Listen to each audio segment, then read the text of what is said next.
This video lecture is on the vertex form of a quadratic equation. And at the top left here, you see this is the format that we will use to rewrite a quadratic equation. And this is a helpful format. It gives us the coordinates of the vertex immediately.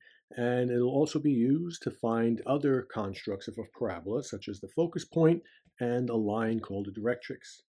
Further, we will find this value p, which is going to determine if the parabola opens up if p is positive or down if p is negative. And down below here we have a graph where you can see the coordinates of the focus, use h, k, and p, and you can see that the equation of the line for the directrix is k minus p, and the vertex itself is simply h and k as an ordered pair.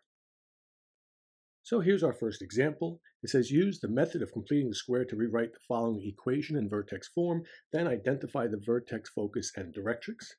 And here we see that because it is x squared and y is not squared, that this is an equation of a parabola.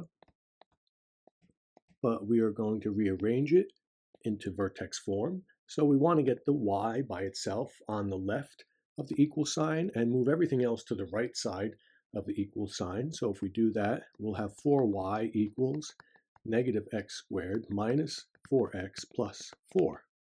But we don't want to know 4y, we want to know just y. So we're going to divide everything by 4.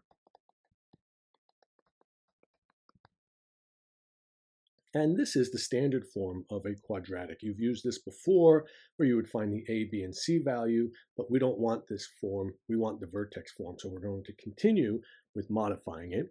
And we're going to factor out this negative 1/4 from just the x terms of the equation, not the constant, not that plus 1.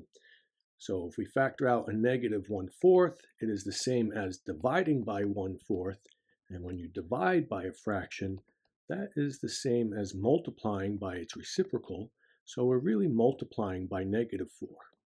And now I'm going to put a placeholder for the third term, and as I said, the negative 1/4 is not being factored out of this 1, so the 1 is still there at the end. Now we're going to use the method of completing the square, and when we do that, we take the linear term, 4, and we're going to divide it by 2, and then square it to complete the square. So 4 divided by 2 is 2, and when you square it, you get 4. And we're really not changing this equation by 4. We're really changing it by negative 1/4 times 4, which is negative 1. So we've altered the equation with a negative 1. We need to do the opposite to balance it, so we need to add 1, and that balances out that 4 times negative 1/4. Now we can continue with the factoring.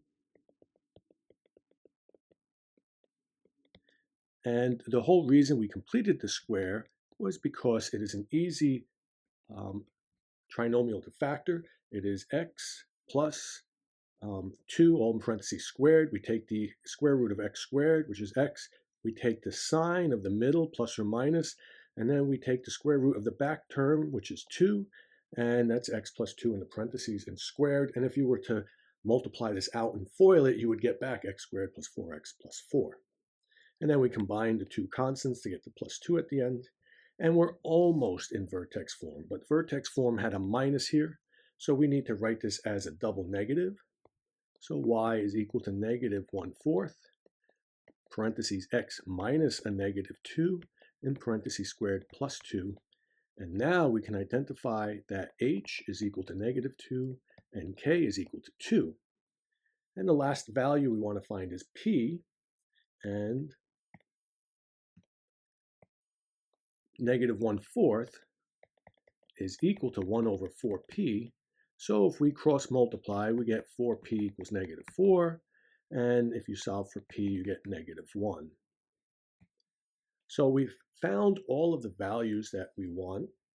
And so I've cleared all of the work, and I put our answers that we have here. The h is negative 2, k is 2, p is negative 1, and the vertex form of our quadratic.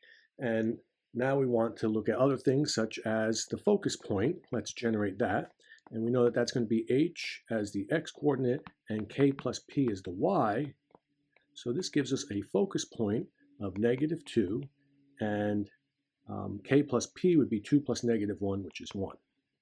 And then the directrix is an equation y equals k minus p, and that would give us a horizontal line at 2 minus -1. That double negative makes it 2 plus 1, so y equals 3. And we have our vertex, which is simply hk, so it's -2, 2. And we can start graphing our parabola. -2, 2 is our vertex. And from that, we know that the axis of symmetry passes through the vertex. So the axis of symmetry is x equals -2.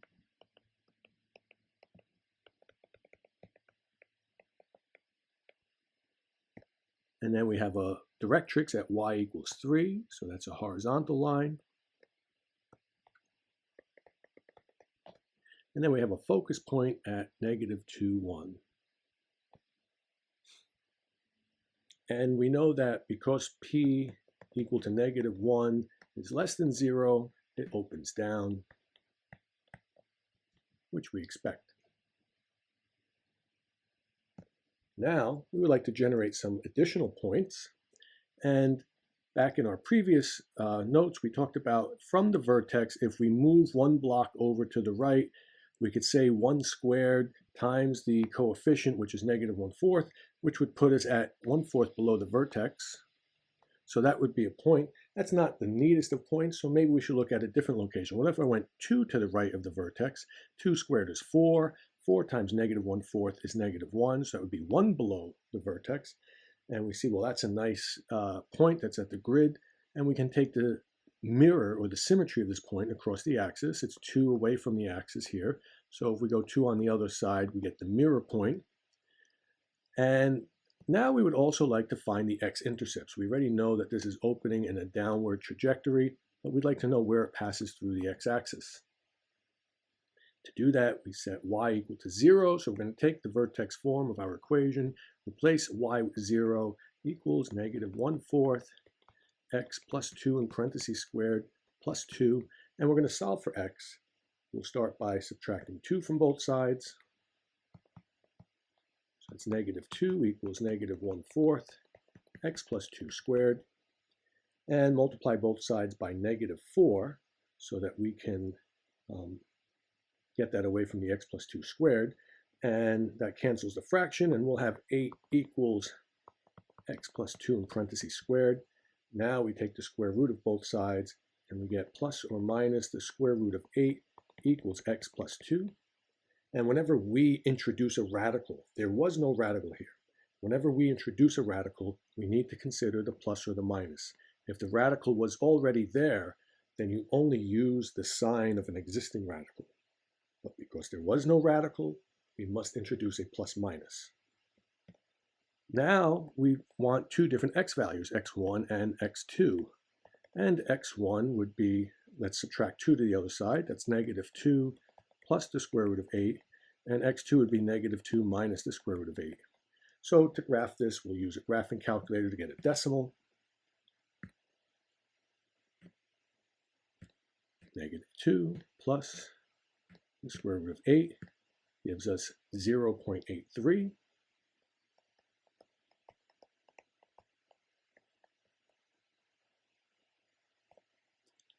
And -2 minus the square root of 8 gives us -4.83.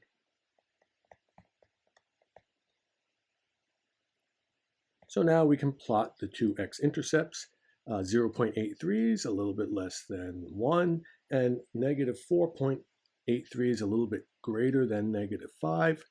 And we can continue graphing our parabola through the x-intercepts and put arrowheads on the end.